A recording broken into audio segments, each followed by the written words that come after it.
కులం గురించి ఇంత ఓపెన్గా క్యాండిడ్గా మాట్లాడేశారు, కులాల పేర్లు కూడా తీసుకుని, ఆల్మోస్ట్ సెన్సిటివ్ ఇష్యూ ఇప్పుడు. మీకు అసలు ఫస్ట్ కులం అనే అవేర్నెస్ ఎప్పుడు వచ్చింది? నాకు ఫస్ట్ టైము అంటే ఆబ్వియస్లీ మనం అందరం వచ్చినప్పటి నుంచి మనం ఇంట్లో ఈనో లేకపోతే పక్కనో ఎక్కడేనో అక్కడేనో ఫిక్స్ అయిపోతాం, కులం అంటే ఇది, కులం అంటే ఇలా చూడాలి అలా చూడాలని. నేను దానవీరేశ్వర గారు నా సినిమా చూసినప్పుడు ఎన్టీ రామారావు గారు ఒక దుర్యోధనుడు డైలాగ్ ఉంది. ఫస్ట్ టైం నాకు దాని మీదకి నా అటెన్షన్ వెళ్ళింది దాని మీద. కులం నెపం మీద తను పాల్గొనడానికి అనర్హుడు అని ఈ విదురుదేవుడు అట్లాంటిది చెప్తే, జాతి నెపమన సూతపుత్రునికి అర్హత లేదు అందువా. ఎంత మాట, ఎంత మాట. నీ తండ్రి భరద్వాజం జన్మ పెట్టింది, మట్టి కొండలో పుట్టిదివి కదా, నీది ఏ కులం అని మొత్తం అందరినీ అని చెప్పి, కురువంశం ఏనాడో కులహీనమైనది కాగా నేడు కులం అని వ్యర్థ ప్రాపలీల అంటే. అప్పుడు అంటాడు ఆయన, క్షాత్రం ఉన్నవారెల్లరూ క్షత్రియులే, కానీ అందులో రాజ్యం ఉన్నవారే రాజులు, అట్టి రాజులే కుర్రాజు పరిషత్తులో పాల్గొనటకు అర్హులు. ఓ రాచరికమా అర్హత నిర్ణయించున్నది అని అక్కడి నుంచి. సో మీరు ఎక్కడ ప్రతి అన్నిట్లో కూడా ఇవన్నీ ఎక్స్క్యూజ్ అంతే. ఈ కాస్ట్ మనని ఆడు అవ్వలేడు అంటే, ఏంట్రా నీ కాస్ట్ ఏంట్రా, ఆడి కాస్ట్ ఏంటి, నువ్వేంటి కాస్ట్ గురించి మాడతావు, అవును చెప్పింది కరెక్టే, కాస్ట్ కాదు ఇక్కడ యాక్చువల్గా ఇది పాయింట్ అని అది పాయింట్, ఓకే దానికి ఈ సొల్యూషన్. సో ఇవన్నీ దీని మొదలు ఏంటి, ఇవన్నీ there created by establishment as rules and once in while they also get caught. అప్పుడు దానికి సొల్యూషన్స్ ఇచ్చి అండ్ ఇక్కడ అక్కడ పెట్టి చేస్తారు. సో దానవీరేశ్వర కారణ ఫస్ట్ టైం నాకు కాస్ట్ ఫీలింగ్ గురించి, దాని నాన్ ఎఫెక్టివ్నెస్, దానికి ఉన్న అజెండా గురించి ఫస్ట్ టైం నాకు తెలిసింది దానవీరేశ్వరకంలో. మీరు యాక్చువల్లీ రాజులాగా, అంటే మీకు ఇచ్చిన రోల్ జాబ్ డిస్క్రిప్షన్ చెప్తున్నాను, కులం ప్రకారం మీరు వెళ్ళి పోరాడి కత్తి తీసి ఒక వీర వనితని సేవ్ చేసి అవన్నీ చేయాలి తెలుసా. నేను అక్కడ నాకు బ్రాహ్మణ్స్ ఇష్టం, ఎందుకంటే బ్రాహ్మణుడు ఇంట్లో కూర్చుని వెళ్ళి చేసే అంటాడు. నేను అంత తెలియదు, రాజుల్లాగా తెలివి లేకుండా నేను వెళ్ళి కత్తులు పట్టుకుని నేను దెబ్బలు తగిలి చచ్చిపోయి అట్లాంటి పిచ్చి పని నేను చేయను. అక్కడ నాకు బ్రాహ్మణ్స్ అంటే ఇష్టం, ఆ ఒక్క ఫీలింగ్. బట్ మీ మీద ఎప్పుడైనా కులం వల్ల ప్రేమ కురిపించడము లేకపోతే కొంచెం ఫేవరెటిజం చూపించిన సందర్భాలు ఉన్నాయా? అంటే అదే వాళ్ళు చెప్తారే, ఇన్నాళ్ళకి రాజుల్లో కూడా ఒక డైరెక్టర్ వచ్చాడు రా అని డివిఎస్ రాజు గారు అన్నారు ఒకసారి నాకు. కానీ అది కూడా ఏంటి, అది రాజులు కాదు, శివ హిట్ అయింది కాబట్టి, అంతకని రాజు ఈజీ ఏం కాదు అక్కడ. మీరు అదే శివ ఫ్లాప్ అయ్యి ఇంకొక కాపు డైరెక్టర్ తీసిన సినిమా హిట్ అయితే అదే. సో అది ఊరికైనా మాటలకు అంతే, ఫైనల్గా మీరు బిజినెస్ చేసేది అది మారదు. నేను ఆల్ ది టైం నేను ఒక్కటే చెప్పేది ఏంటంటే, ప్రాక్టికల్ విజిబుల్ ఎఫెక్ట్ లేనప్పుడు ఏ ఫీలింగ్ ఎవరిలో ఉన్నా it doesn't make it difference. That is only thing I'm trying to say. ఇందు మూలముగా సో మంచి సంపూర్ణమైన కాస్ట్ ఫీలింగ్తో మీకు నమస్కారాలు. కానీ నాకు బ్రాహ్మిన్స్ అంటే ఇష్టం ఉండదు, నా కాస్ట్ ఫీలింగ్ చెప్తున్నా, అసలు ఇష్టం ఉండదు. కానీ నా ఫ్రెండ్స్ అందరూ బ్రాహ్మిన్స్, మీరు బ్రాహ్మిన్ ఇవాళ తెలిసింది నాకు ఫస్ట్ టైం. చెప్పేసారు ఇష్టం లేదు కదా, పర్లేదు వదిలేద్దాం, అక్కడ స్టాప్ చేసేద్దాం. కానీ ఇంకో కులం developed people, birds of the same feather flock together అన్నారు కాబట్టి. సో అలా నేను రామోయిజం కులంలోకి వచ్చేసాను ఇప్పుడు. అంటే మీకు జ్ఞానోదయం అయింది, మీరు కొంచెం డెవలప్. అంత అవ్వలేదు, ఇంకా అలా స్టార్ట్ చేస్తున్నాం, కళ్ళు ఇప్పుడే తెరుచుకున్నాను అనమాట. రైట్. హలో అందరికీ నమస్తే, నేనే మీ బిత్తిరి సత్తి. ఐ డ్రీమ్ అంటే నా కళల ఛానల్ను సబ్స్క్రైబ్ చేసుకున్నారు, నోరు తిరుగుతలేదు, మీరు ఎప్పటికీ ఫాలో కండి. ఆ గంట గుర్తు మీద వస్తే మీకు హాఫ్ డేట్లు అన్నీ వస్తాయి. హాఫ్ డేట్లే వస్తాయా, ఫుల్ డేట్లు వస్తాయి అన్న? అన్నీ వస్తాయి కదా, ఆ ఫుల్ డేట్లు వస్తాయంట, మీరైతే గంట గుర్తు కొట్టండి. Hi guys, this is Kartikeya. For more videos, please subscribe to iDream. Hello everyone, this is your Rahul Sipligans. For more videos, please do subscribe iDream. For more updates, please subscribe iDreams. Hi, this is Director Bobby. Please subscribe to iDream. For more videos, please subscribe to iDream. Hi, this is Nikki Tamboli. Do subscribe iDream. For more videos, subscribe to iDream. Please subscribe iDream. నేను మీ అలీ రజా. For more videos, subscribe to iDream. Do subscribe iDream. Please subscribe to iDream. Rate of cinema అనే దానికి నేను ఒక example ఇస్తాను. ఒకరోజు నేను చెన్నై నుంచి ఇంటికి వచ్చి బాంబే వెళ్ళాలి, ఫ్లైట్ లేట్ అయిందని నిద్రపోతున్నాను మధ్యాహ్నం. మా సిస్టర్ నిద్ర లేపి బుజ్జి ఫోన్ చేశాడు భీమవరం నుంచి, అర్జెంటుగా మాట్లాడాలి. బుజ్జి అని మా డిస్టెంట్ కజిన్. సో ఆడు ఫోన్ చేస్తే నన్ను ఎందుకు లేదు అంటే, ఎప్పుడు నేను కలవను కూడా, బుజ్జిని చాలా రేరుగా కలుస్తున్నాను. ఆడు ఫోన్ చేస్తే నన్ను ఎందుకు నిద్ర లేపింది అని ఒక సెకండ్ అనిపించింది నాకు. సరే వెళ్ళి ఫోన్ ఎత్తే అప్పుడు ల్యాండ్లైన్ టైంలో ఫాదర్కి హార్ట్ అటాక్ వచ్చింది రమణ. సరే వాళ్ళ ఫాదర్కి హార్ట్ అటాక్ వచ్చింది అనుకోని పక్కన ఎవరైనా ఉన్నారా అన్నాడు. పక్కన ఎవరు అంటే నీకు ఈ పక్కన ఎందుకు అడుగుతున్నా ఉన్నారు, నువ్వు బయటకు వచ్చి ఫోన్ చేయి ఎస్టీడీ బూత్ నుంచి అని చెప్పాడు. సో నేను ఫోన్ పెట్టేసి అక్కడ మా కాలనీ చివరున్న ఫోన్ బూత్కి వెళ్తా ఉంటే నడుస్తూ ఉంటే ఎందుకు నన్ను పక్కన అడిగాడు అని స్లోగా I realise that he's talking about my father. అంటే మా ఫాదర్ ఊర్లో లేరు కూడా నాకు తెలియదు అప్పుడు, ఎందుకంటే నేను ఆ రోజు పొద్దున్న చెన్నై నుంచి వచ్చాను. సో వెనకాల మా బావగారు వస్తూ ఉంటే మా బావని అడిగాను, ఏం నాన్నగారు ఎక్కడ ఉన్నారంటే భీమవరం లేదండి. Then I realised. నేను ఎస్టీడీ బూత్లో నుంచి ఫోన్ చేస్తే ఏంటి బుజ్జి అంటే లేదు రాము పోయారు, ఇప్పుడు బాడీ అక్కడికి తీసుకురావాలా మీరు ఇక్కడికి వస్తారా అడుగుదామని ఫోన్ చేశానని చెప్పాడు. సరే లేదు ఇక్కడికి తీసుకొచ్చే అని చెప్పాను. అంటే నాకు I did not feel anything at all. నేను పక్కకు తిరిగి మా బావగారు చెప్పాను నాన్నగారికి హార్ట్ అటాక్ వచ్చిందంట అనగానే ఆయన అక్కడ రోడ్డు మీద చతికిలు పడిపోయారు. నేను తిరిగి ఒక 2-3 ఫోన్స్ చేసి మా అంకుల్స్కి వాళ్ళకి ఇలా వచ్చింది న్యూస్, మీరు మాత్రం ఇంటికి రావద్దు ఎవరు, నేను అమ్మని ప్రిపేర్ చేయాలని చెప్పి నేను అక్కడి నుంచి వెనక్కి నడుస్తా అమ్మకి ఎలా చెప్పాలి అనేది ఆలోచించి ఒక స్క్రీన్ ప్లే తయారు చేశాను. ఇంటికి వెళ్ళి నేను అమ్మ నాన్నకి ఏదో పెయిన్ వచ్చిందంట నేను ఇక్కడ తీసుకొచ్చామని చెప్పాను. మన ఇక్కడ హైదరాబాద్లో బెటర్ హాస్పిటల్ ఉంటుంది కదా, దానికి అమ్మ నేను ఏం లేదని అప్పుడు నేను ఎవరినో తీసుకొస్తా ఉంటే ఎవ్రీ 20 minutes ఆడితో ఫోన్ చేస్తున్నాను, ఎంతవరకు వచ్చారు, విజయవాడ వచ్చారా, ఇక్కడ వాటెవర్ మధ్యలో ఉండే ప్లేసెస్ నుంచి. సో టోటల్ వీళ్ళందరూ చుట్టాలకు తెలిసి వచ్చిన వాళ్ళందరినీ రోడ్లకి ఆ పక్కన ఈ పక్కన ఆపించేస్తున్నాను. అండ్ ఇదంతా making a film actually. Why to create one effect on my mother, how to prepare her slowly, ఆమె సింక్ అన్ని ఎలా చేయాలని స్క్రీన్ ప్లేలో నేను డైరెక్షన్ చేస్తున్నాను. ఫాదర్ పోయారు అనేది నేనేం ఫీల్ అవ్వాలనేది అసలు నేను మర్చిపోయినాను కంప్లీట్గా. అయిపోయిన తర్వాత ఒక పర్టికులర్ టైంలో మా గ్రాండ్ ఫాదర్ వచ్చేసి, అంటే రాత్రి అయిపోయింది, అప్పటికి ఇంకా వస్తున్నారు దారిలో ఉన్నారు ఎలాంటివి మెయింటైన్ చేస్తారు. ఎప్పుడైతే మా గ్రాండ్ ఫాదర్ ఒక పర్టికులర్ టైంలో వచ్చి చెప్పనా అని అడిగితే వద్దు మనం లాస్ట్ మినిట్ వరకు చెప్పొద్దని చెప్పాను. తర్వాత నేను నిద్రపోయిన తర్వాత ఒక 2 o'clock రాత్రి మా కజిన్ నిద్ర లేపి కారు వచ్చింది అన్నాడు. నేను బయటకు వచ్చి కారు కొంచెం దూరం లాగుంది, మా ఫాదర్ కారు. అది చూసి ఫస్ట్ టైం నాకు స్ట్రైక్ అయింది యాక్చువల్గా, అసలు ఏంటి విషయం అనేది. అంటే సినిమాలోంచి రియల్ లైఫ్లోకి ఒక సెకండ్ వచ్చింది బయటికి. ఇమీడియట్గా లేదు కారు అక్కడికి తీసుకెళ్ళిపోండి, మనం పొద్దున్నే తీసుకొచ్చి ఇమీడియట్గా చేసి పంపించేద్దాం.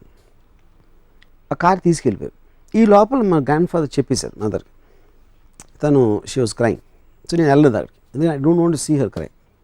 తర్వాత పొద్దున్న అక్కడికి వెళ్ళి ఆ బాడీని బయటికి తీస్తూ ఉంటే మా సమ్ అంకుల్ ఎవరో ఉన్నారు, ఆ ప్రాక్టికల్ ఆస్పెక్ట్ ఆఫ్ బయటికి తీసుకొస్తా ఉంటే ఆ కాలు కొంచెం టేప్ పెట్టండి అంటే అలాంటిది ఒక ఇన్స్ట్రక్షన్ ఇచ్చాడు. అంటే మనం ఫర్నిచర్ ఏదో తీస్తూ ఉంటే చెప్తాం కదా, ఒక ప్రాక్టికల్ ఆస్పెక్ట్ జరపటం అనేది. అలా మా ఫాదర్ని అంటున్నాడు అని ఒక టక్కని కోపం వచ్చింది. నాకు నార్మల్గా అసలు ఎప్పుడు కోపం రాదు, కానీ నా లాజికల్ బ్రెయిన్ అదొక ప్రాక్టికాలిటీ ఇన్స్ట్రక్షన్ ఇస్తున్నాడని నాకు తెలుసు. కానీ అనే విధానంలో నాకు అక్కడి నుంచి ఐ జస్ట్ వెంట్ ఆఫ్. నేను నడుచుకుంటే ఈ బంజారాస్ రోడ్ల మీద అంతా తిరిగేసి ఒక 1 hour ఫైనల్గా ఇంటికి రీచ్ అయిన తర్వాత ఎవరో వచ్చి నాకు మా ఫాదర్ వీలు రాశారు, బాడీని హాస్పిటల్ డొనేట్ చేయాలి, ఐస్ డొనేషన్ చేయాలనేది. అది సరే నేను మదర్ ఏడుస్తూ ఉంటే నేను లోపలికి వెళ్ళి ఇలా నాన్నగారు ఇలా వీలు రాశారు అది ఇది అని చెప్తే, అండ్ ఆబ్వియస్లీ మిగతా చుట్టాలు అందరూ అలాంటి మామూలుగా అలౌ చేయరు కాబట్టి కన్జర్వేటివ్ పీపుల్ వాళ్ళు ఎగెయిన్స్ట్గా చెప్తున్నారు. నేను చెప్తే నీ ఇష్టం నువ్వు తీసుకో, నువ్వే డిసైడ్ చేయాలి చెప్పింది మదర్. అప్పుడు నేను నాన్నగారు కావాల్సింది చేయాలి అని అనుకుని I went a go head and I డొనేషన్కి. సో ప్రసాద్ హాస్పిటల్ నుంచి ఎవరు వచ్చారు, 2 nurses. నాకు ఇంకా గుర్తున్నారు వాళ్ళు ఒక ఆటో దిగి ఏదో నవ్వుతా జోకులు వేసుకుంటూ లోపలికి వెళ్తారు. నేను బయట నుంచి ఉన్నాను. అఫ్కోర్స్ వాళ్ళకి 1 more patient, so they can't connect the same way. వీళ్ళ ఇంట్లో రిలేటివ్స్ ఉన్నారు వాళ్ళు ఉన్నారు అనేది క్వశ్చన్ కాదు. సో వాళ్ళు వెళ్ళి వాట్ ఎవర్ ప్రాసెస్ అందరినీ బయటికి పంపి దానికి సంబంధించిన మెడికల్ ప్రాసెస్ చేశారు.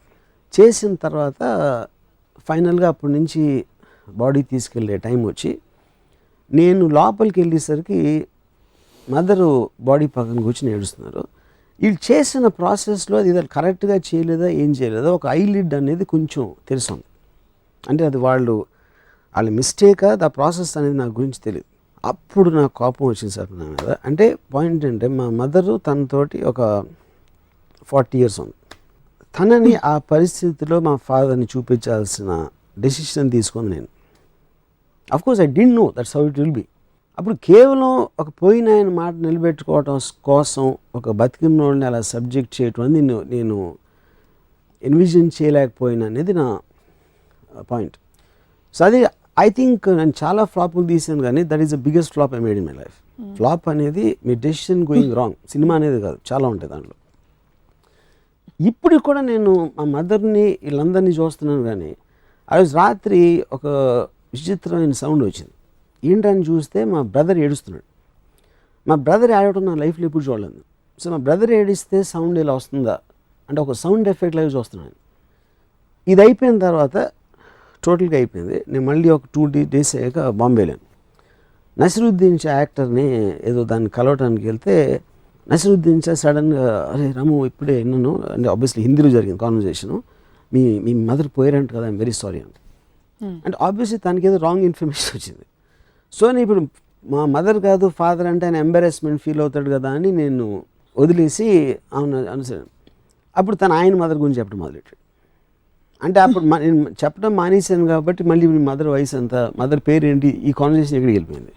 ఇప్పుడు మధ్యలో నేను చెప్తే లేదని మదర్ కాదు ఫాదర్ అంటే ముందు ఎందుకు చెప్పలేదు అంటే it almost became a inefficient comedy in a sense of the word. అది అయిపోయింది. దాని తర్వాత నియర్లీ 7 years అయిన తర్వాత ఒకరోజు నానా పాటేకర్ ఇంట్లో పూణేలో కూర్చుని అబ్ తక్ చెప్పన్ స్టోరీ గురించి డిస్కస్ చేస్తాం. నేను నానా పాటేకర్ ఒక రైటరు, ఒక అబ్ తక్ చెప్పన్ director Shimit Amin.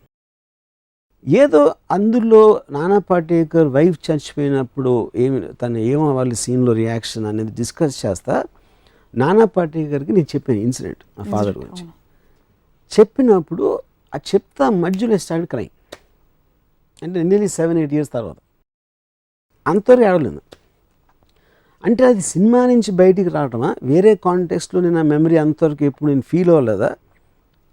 I find it very difficult to understand ఏంటి దానికి రీజన్ అనేది ఎలా ఉంటుంది, ఎందుకు వస్తుంది అనేది till today I can't understand that.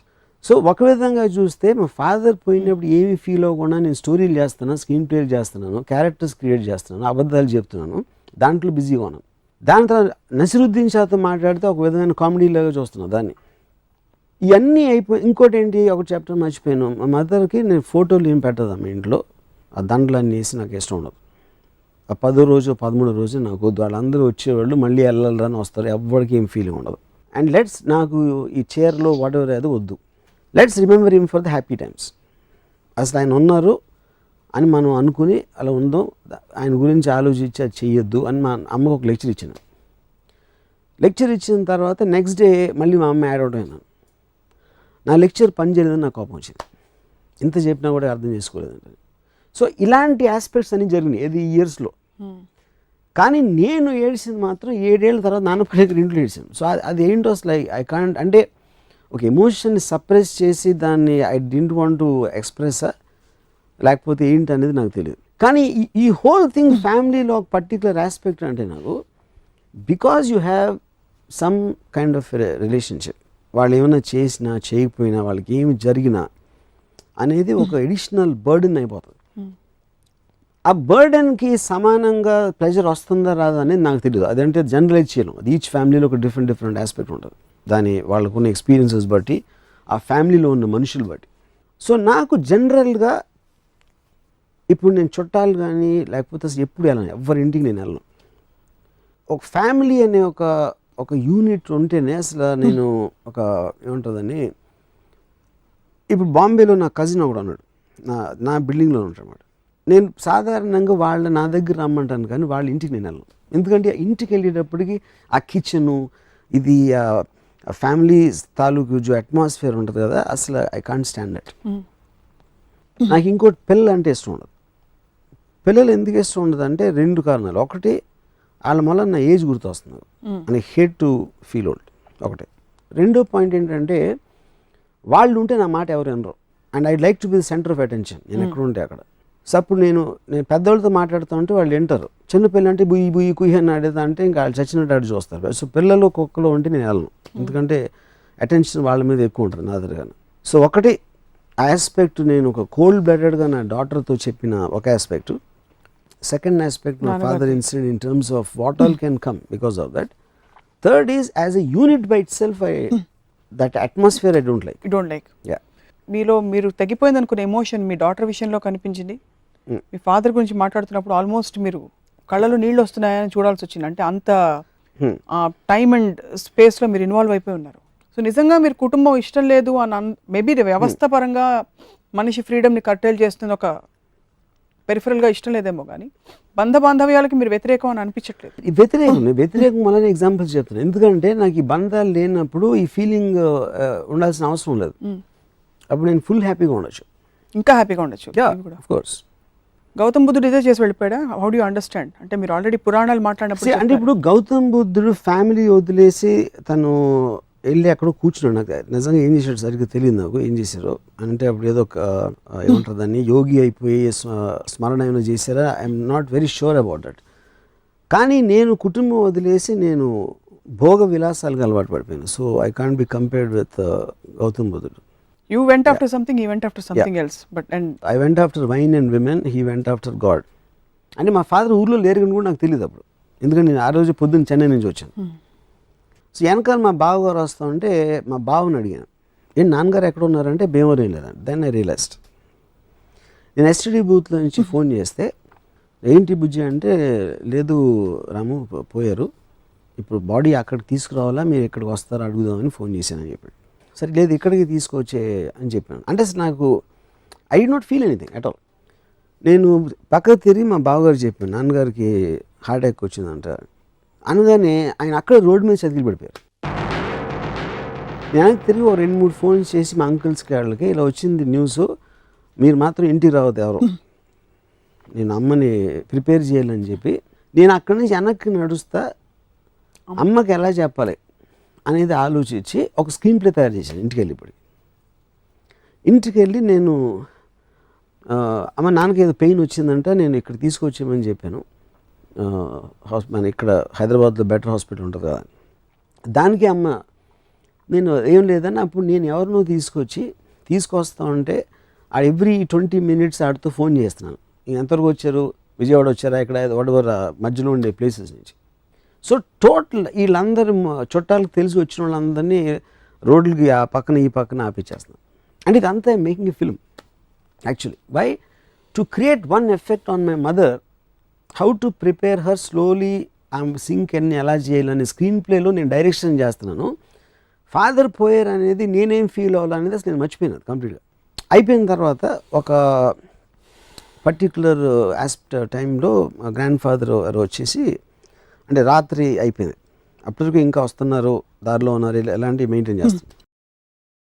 ఎప్పుడైతే మా గ్రాండ్ ఫాదర్ ఒక పర్టికులర్ టైంలో వచ్చి చెప్పనా అని అడిగితే వద్దు మనం లాస్ట్ మినిట్ వరకు చెప్పొద్దని చెప్పాను. తర్వాత నేను నిద్రపోయిన తర్వాత ఒక 2 o'clock రాత్రి మా కజిన్ నిద్ర లేపి కారు వచ్చింది అన్నాడు. నేను బయటకు వచ్చి కారు కొంచెం దూరం లాగుంది, మా ఫాదర్ కారు. అది చూసి ఫస్ట్ టైం నాకు స్ట్రైక్ అయింది యాక్చువల్గా, అసలు ఏంటి విషయం అనేది. అంటే సినిమాలోంచి రియల్ లైఫ్లోకి ఒక సెకండ్ వచ్చింది బయటికి. ఇమీడియట్గా లేదు కారు అక్కడికి తీసుకెళ్ళిపోండి, మనం పొద్దున్నే తీసుకొచ్చి ఇమీడియట్గా చేసి పంపించేద్దాం. ఆ కారు తీసుకెళ్ళిపోయారు. ఈ లోపల మా గ్రాండ్ ఫాదర్ చెప్పేశారు మదర్కి, తను షీ వాజ్ క్రైమ్. సో నేను వెళ్ళలేదు అక్కడికి, ఎందుకంటే I don't want to see her cry. తర్వాత పొద్దున్న అక్కడికి వెళ్ళి ఆ బాడీని బయటికి తీస్తూ ఉంటే మా సమ్ అంకుల్ ఎవరో ఉన్నారు, ఆ ప్రాక్టికల్ ఆస్పెక్ట్ ఆఫ్ బయటికి తీసుకొస్తా ఉంటే ఆ కాలు కొంచెం టేప్ పెట్టండి అంటే అలాంటిది ఒక ఇన్స్ట్రక్షన్ ఇచ్చాడు. అంటే మనం ఫర్నిచర్ ఏదో తీస్తూ ఉంటే చెప్తాం కదా, ఒక ప్రాక్టికల్ ఆస్పెక్ట్ జరపటం అనేది. అలా మా ఫాదర్ని అంటున్నాడు అని ఒక టక్కని కోపం వచ్చింది. నాకు నార్మల్గా అసలు ఎప్పుడు కోపం రాదు, కానీ నా లాజికల్ బ్రెయిన్ అదొక ప్రాక్టికాలిటీ ఇన్స్ట్రక్షన్ ఇస్తున్నాడని నాకు తెలుసు. కానీ అనే విధానంలో నాకు అక్కడి నుంచి ఐ జస్ట్ వెంట్ ఆఫ్.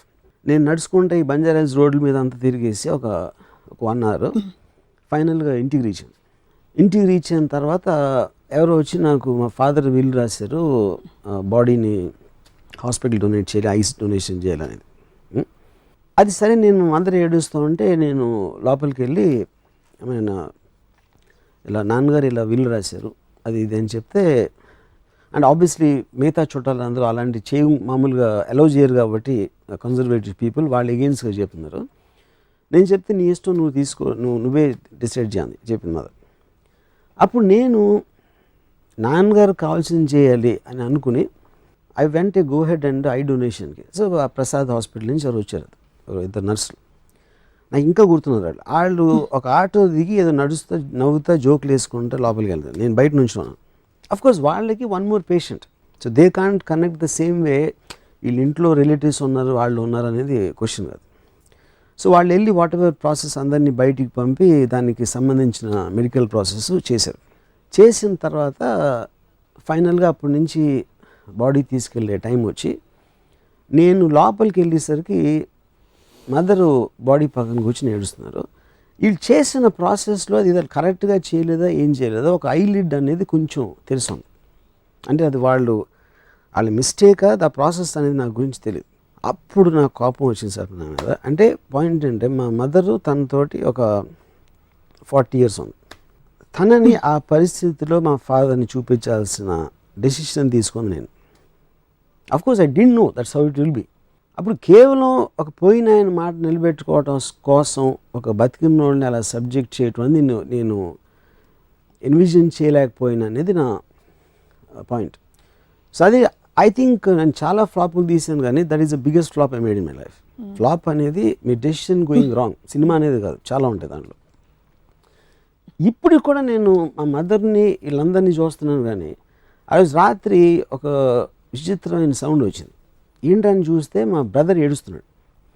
మా బ్రదర్ ఏడవటం నా లైఫ్లో ఎప్పుడు చూడలేదు. సో మా బ్రదర్ ఏడిస్తే సౌండ్ ఇలా వస్తుందా అంటే ఒక సౌండ్ ఎఫెక్ట్ లాగా చూస్తున్నాను. ఇది అయిపోయిన తర్వాత టోటల్గా అయిపోయింది. నేను మళ్ళీ ఒక 2 days అయ్యాక బాంబే వెళ్ళాను. నసిరుద్దీన్ షా యాక్టర్ని ఏదో దాన్ని కలవటానికి వెళ్తే నసిరుద్దీన్ షా సడన్గా అరే రాము ఇప్పుడే విన్నాను అంటే ఆబ్వియస్లీ హిందీలో జరిగింది కాన్వర్జేషను, మీ మదర్ పోయారంట కదా, ఐమ్ వెరీ సారీ అంటే ఆబ్వియస్లీ తనకి ఏదో రాంగ్ ఇన్ఫర్మేషన్ వచ్చింది. సో నేను ఇప్పుడు మా మదర్ కాదు ఫాదర్ అంటే ఆయన ఎంబారెస్మెంట్ ఫీల్ అవుతాడు కదా అని నేను వదిలేసి అనుసరి అప్పుడు తను ఆయన మదర్ గురించి చెప్పడం మొదలెట్టాడు. అంటే అప్పుడు నేను చెప్పడం మానేశాను కాబట్టి మళ్ళీ మీ మదర్ వయసు ఎంత, మదర్ పేరు ఏంటి, ఈ కాన్వర్జేషన్ ఎక్కడికి వెళ్ళిపోయింది.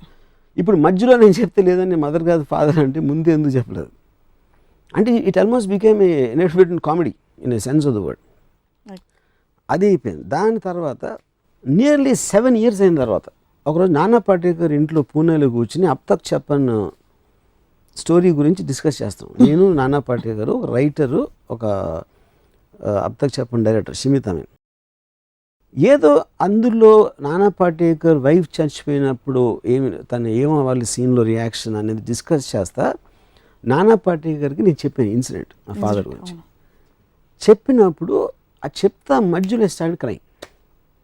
అంటే నియర్లీ 7-8 years తర్వాత అంతవరకు ఏడవలేదు. అంటే అది సినిమా నుంచి బయటికి రావటమా వేరే కాంటెక్స్ట్లో నేను ఆ మెమరీ అంతవరకు ఎప్పుడు నేను ఫీల్ అవ్వలేదా? I find it very difficult to understand ఏంటి దానికి రీజన్ అనేది ఎలా ఉంటుంది, ఎందుకు వస్తుంది అనేది till today I can't understand that. So ఒక విధంగా చూస్తే మా ఫాదర్ పోయినప్పుడు ఏమీ ఫీల్ అవ్వకుండా నేను స్టోరీలు చేస్తున్నాను, స్క్రీన్ ప్లేలు చేస్తున్నాను, క్యారెక్టర్స్ క్రియేట్ చేస్తున్నాను, అబద్ధాలు చెప్తున్నాను, దాంట్లో బిజీగా ఉన్నాను. దాని తర్వాత నసిరుద్దీన్ షాతో మాట్లాడితే ఒక విధమైన కామెడీలాగా చూస్తున్నాను దాన్ని. ఇవన్నీ అయిపోయి ఇంకోటి ఏంటి ఒక చాప్టర్ మర్చిపోయాను. మా మదర్కి నేను ఫోటోలు ఏం పెట్టదా మా ఇంట్లో, ఆ దండలన్నీ వేసి నాకు ఇష్టం ఉండదు.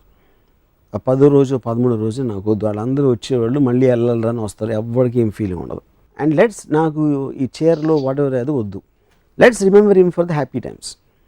అసలు ఆయన ఉన్నారు అని మనం అనుకుని అలా ఉందాం, ఆయన గురించి ఆలోచించి అది చెయ్యొద్దు అని మా అమ్మకు ఒక లెక్చర్ ఇచ్చాను.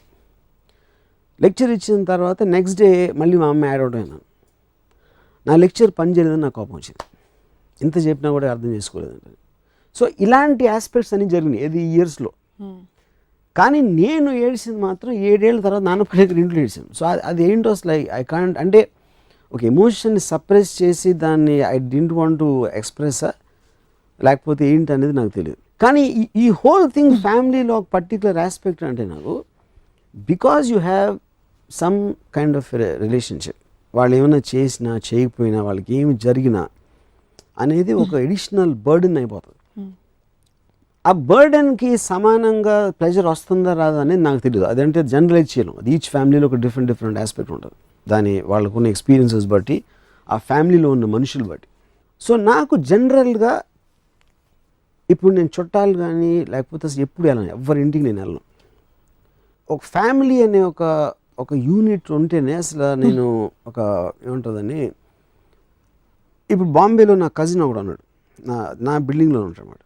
నేను సాధారణంగా నా దగ్గర రమ్మంటాను కానీ వాళ్ళ ఇంటికి నేను వెళ్ళను. ఎందుకంటే ఇంటికి వెళ్ళేటప్పటికి ఆ కిచెను ఇది ఫ్యామిలీ తాలూకు జో అట్మాస్ఫియర్ ఉంటుంది కదా, అసలు ఐ కాంట్ స్టాండ్ దట్. నాకు ఇంకోటి పిల్లలు అంటే ఇష్టం ఉండదు. పిల్లలు ఎందుకు ఇష్టం ఉండదు అంటే 2 కారణాలు. ఒకటి, వాళ్ళ వల్ల నా ఏజ్ గుర్తొస్తుంది అని హేట్ టు ఫీల్ ఓల్డ్ ఒకటి. రెండో పాయింట్ ఏంటంటే వాళ్ళు ఉంటే నా మాట ఎవరు వినరు. And I'd like to be the centre of attention. నేను ఎక్కడ ఉంటే అక్కడ. సో అప్పుడు నేను పెద్దవాళ్ళతో మాట్లాడుతూ ఉంటే వాళ్ళు వింటారు. చిన్నపిల్లలు అంటే బుయ్యి కుయ్యి అని ఆడేదా అంటే ఇంకా వాళ్ళు చచ్చినట్టు ఆడి చూస్తారు. సో పిల్లలు కుక్కలో ఉంటే నేను వెళ్ళను, ఎందుకంటే అటెన్షన్ వాళ్ళ మీద ఎక్కువ ఉంటుంది నా దగ్గరగానే. సో ఒకటి ఆస్పెక్ట్, నేను ఒక కోల్డ్ బ్లడెడ్గా నా డాటర్తో చెప్పిన ఒక aspect. Second aspect, my father incident in terms of what all can come because of that. Third is as a unit by it self, that atmosphere I don't like. Yeah. మీలో మీరు తగ్గిపోయింది అనుకునే emotion మీ daughter విషయంలో కనిపించింది. మీ father గురించి మాట్లాడుతున్నప్పుడు almost మీరు కళ్ళలో నీళ్ళు వస్తున్నాయని చూడాల్సి వచ్చింది. అంటే అంత టైమ్ అండ్ స్పేస్లో మీరు ఇన్వాల్వ్ అయిపోయి ఉన్నారు. సో నిజంగా మీరు కుటుంబం ఇష్టం లేదు అని మేబీ వ్యవస్థ పరంగా మనిషి ఫ్రీడమ్ని కట్టేలు చేస్తున్న ఒక పెరిఫరల్గా ఇష్టం లేదేమో, కానీ బాంధవ్యాలకి మీరు వ్యతిరేకం అని అనిపించట్లేదు. ఈ వ్యతిరేకం వల్లనే ఎగ్జాంపుల్స్ చెప్తాను. ఎందుకంటే నాకు ఈ బంధాలు లేనప్పుడు ఈ ఫీలింగ్ ఉండాల్సిన అవసరం లేదు. అప్పుడు నేను ఫుల్ హ్యాపీగా ఉండొచ్చు, ఇంకా హ్యాపీగా ఉండొచ్చు. Of course. గౌతమ్ బుద్ధుడు ఇదే చేసి వెళ్ళిపోయాడా? How do you understand? అంటే మీరు ఆల్రెడీ పురాణాలు మాట్లాడినప్పుడు అంటే ఇప్పుడు గౌతమ్ బుద్ధుడు ఫ్యామిలీ వదిలేసి తను వెళ్ళి అక్కడ కూర్చున్నాడు. నాకు నిజంగా ఏం చేశాడు సరిగ్గా తెలియదు నాకు, ఏం చేశారో. అంటే అప్పుడు ఏదో ఏమంటారు దాన్ని, యోగి అయిపోయి స్మరణ ఏమైనా చేశారా, I'm not very sure about that. కానీ నేను కుటుంబం వదిలేసి నేను భోగ విలాసాలకు అలవాటు పడిపోయాను. So I can't be compared with Gautam బుద్ధుడు. You went after something, he went after something else. But I went after wine and women, he went after God.